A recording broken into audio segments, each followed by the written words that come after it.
Hey everybody, what's going on? Your host, LovelyCheesePizza here. Welcome back to another edition of Sports Sunday, where we talk about sports, life, and everything in between, and we're playing some more NBA Hangtime tonight, and I'm excited for it because the winning streak still lives, and that's always good. I was really genuinely worried about it when we first kind of revived this unit, because I hadn't played it in a couple of months, and that's never a good thing when you've been playing through a game for a while, and the difficulty's supposed to have ramped up a little bit, so kind of had me a little worried there. Our defensive rank is not good, but we're still 21-0, so, you know, it doesn't really matter how bad it is as long as the offense is still incredible. Who are we playing? We're playing the Pacers. Oh god, we gotta play against, we gotta deal with Reginald Miller. I'm not ready for that. He's an asshole. I mean, he's gonna do the choking thing again, right in front of Spike Lee, even though we're not the Knicks. So, I guess we gotta be prepared for that. We're favored by 8. The Indiana Pacers. Yeah, let's see if I can actually get the tip here. I got a couple things to talk about tonight. I'd actually, for once in quite a while, I want to take a stance on the everything in between part of this show instead of just the sports. So we'll deal with that in a minute. But I gotta tell you, today, oh no you don't, no, God, of all the people we have to deal with, oh wait a minute, Reggie's not even out there. It's what is that? Dale Davis and Jalen Rose. Is that who's out there right now? What a strange compilation of people. Then again, I guess maybe Reggie... Well, he wouldn't have been retired by now, would he? Oh, God. Alright. But yeah, so... I'm watching football today. I didn't really get an opportunity to watch anything outside of, you know, the rivalry, the Pittsburgh and Baltimore game, where, oh boy, where, you know, I got to watch Roethlisberger throw for like 500 yards and come away with a miracle win at the very end. But man, that game was crazy. Watching a guy throw for 500 yards is pretty nuts, man. Oh no. What? What just happened? How did he... He totally pushed me away before I had even done anything. Boy, that was a strange thing. But, anywho, before that, I was kind of keeping tabs on the Green Bay and Cleveland game, because that game was abnormally really close for a while. I didn't like it. I legitimately thought for quite a while that this was going to be the game that, you know, derailed Green Bay's hopes at making the playoffs, and they were going to end up being the laughing stock of the league for, you know, for the remainder of the season. Because how are you gonna let the Cleveland Browns have a 14-point lead on you, you know, in the fourth quarter? That is not acceptable.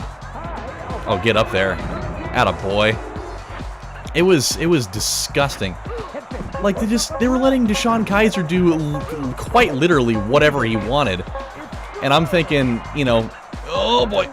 I'm thinking for a while that they're gonna lose. This game is over.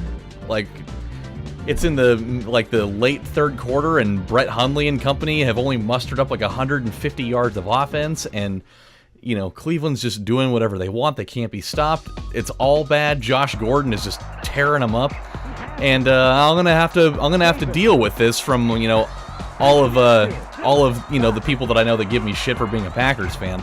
And then all of a sudden, out of the woodwork comes the magical comeback, and they send it to overtime. And then I saw quite possibly the most hilariously bad ultimate Cleveland Browns highlight/lowlight of a play that you could have. That just sums up their very existence in the span of about 5 seconds. Where overtime starts, they get the ball first, and oh god, they get the ball first, and on like 3rd and 4 or something like that, Kaiser goes back to pass, and he gets chased out of the pocket, and instead of throwing the ball away like any smart quarterback would, where, you know, you instead would just punt the ball and then, you know, let your defense take care of it.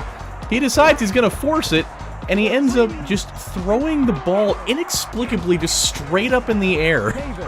Just horribly. It made no sense. And then it got picked off, and then Green Bay went and scored like 5 plays later, and they won the game, narrowly escaping the worst loss imaginable. And so their playoff hopes are still alive, and that makes me happy because Rodgers comes back next week. So that was. Oh, I'm on fire! Oh God, we never get to enjoy this. We never get to actually enjoy this. I'm finally gonna get to enjoy it. Yes! Oh God, how many times have we had fire in this game and then this stuff happens? No! God! Oh man. I don't know what it is, but whenever I'd play the Nintendo 64 version of this game, I would never ever have to deal with I'd never have to deal with teams like breaking up my fire. I'd always, you know, more or less get to, you know, run out the extent of it. Ow. So, oh, here we go. Yep, look up. Go up for it. No, go up for it. Oh, you asshole. I was trying to get him to, you know, go out for... Get in there. Okay. Get it up! Oh! That would have been a perfect buzzer beater if he would have gotten it up. Well, having a 16-point lead at halftime is always nice. I know that is going to deteriorate mightily here in the next, you know, 2 minutes of game time. But, yeah, we'll see what happens. So, yeah. Now, let's veer this out for the second half of this. Let's talk about something in the and everything in between area, because I need to talk about this. There's something about TV shows that really bother me. Also, before I get away from it, because somebody might bring it up, if you rewind it back to the character select screen and you look at Rick Smitz's avatar picture, that was absolutely amazing. He looked absolutely like somebody took that picture directly after they woke him up from, you know, a night out drinking. He's just like, Anyhow, so I was watching NCIS just because it was on TV, and I was waiting for my phone to charge up a little bit before I came in here to start filming. And in this episode, there's so many things that are like not even remotely believable in this show from the one episode I watched. First off, people driving on the freeway, they're trying to take a guy to a secure location, and they're driving on the freeway, and they're supposed to be taking him to the airport or whatever, and all of a sudden these two cars veer off, and there's just a lady standing in front of a parked car on the freeway, and she's facing oncoming traffic with a rocket launcher, and shoots this thing. Oh God. And she shoots this thing directly at an SUV, and it hits it plush, and it explodes, but the only extent of the damage that happened, because there were main characters in the car, was it blew the front bumper off the car. I mean, I don't know much about, government vehicles that have probably been fortified for, to be able to withstand gunfire and such. I'm almost positive that in no way, shape, or form would that thing have survived taking a direct hit from an RPG. And, all the people inside are just like, oh, don't worry, we're okay, keep going, And so after that, the other main character goes and chases after the assassin lady, and, she chases her down, and she's like, get out of the, she, corners her, and she's like, put your hands above your head. And then she's gonna have her, get down on her knees so she can, arrest her and all that. But, oh, no, you don't. Ah, shit. And, but she's standing, abnormally way too close to her. Also, Rick Smitz is an amazing defender, somehow. He's blocked me, 3 times, and he's just incredible at stealing. And so she's, standing way too close, and she knows that this person is a trained assassin, yet somehow, 2, 1, oh! It would have been amazing if we scored that. But she's a trained assassin, and she's standing a foot and a half away from her, she's just she's like, get on get on the ground, get on the ground. She just doesn't do it, but she's not giving giving enough room just in case the person tries to do something.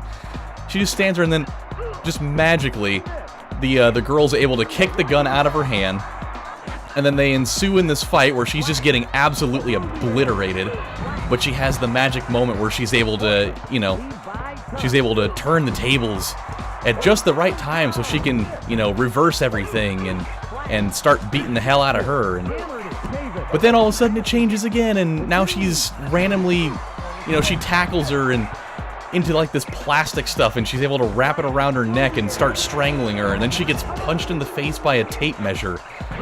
And like the weird thing was, so she's got, the good person, on the ropes about ready to die, and she's able to magically reach and grab this tape measure to punch her. And the very second that she punches her, the other person totally still has the upper hand, but she just totally leaves. She just, like, runs away, and there's just, like, nobody there to, to do anything. She just basically, like, lets her run away. And then there's another moment later where, like, they meet up again, and, she's got, like, a rocket launcher pointed at this building where there's a bunch of, like, hostages in there. And she's like, I'm gonna shoot, you can't tell me not to. This guy killed my father, why does he deserve to live? And of course, the main protagonist has a story that is the perfect parallel to what they're going through. It's like, well, it's not worth it, don't do it. Just so you know, somebody killed my dad too when I was the exact same age as you. We're the same person. But guess what? I didn't do it, and I lived a perfectly good life. Even though if you decide not to kill this person, you're still gonna go to jail for the entire rest of your life. So, it's like, what's the freaking point? But, oh god, it's just that that's the only thing I hate about I hate about shows like that, is that there's always the magic moment.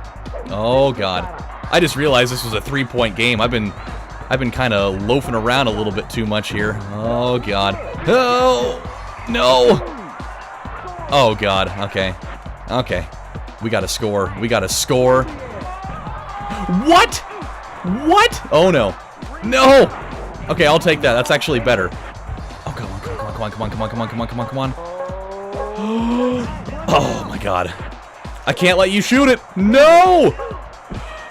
Oh my god. It was so close. Oh man, that is the closest game we've had in a long time. Sheesh. 67 points. That's basically hitting our average. We're pretty much slated to have about 65 to 70 points every game. But, man, in one half of basketball, Rick Smits had 46 points. Look at his picture. Oh, man, it looks like he's got, like, a food allergy or something, and, like, his face is starting to swell. Oh, that's funny. Okay. So, yeah, basically stating, I think NCIS is a crock of shit.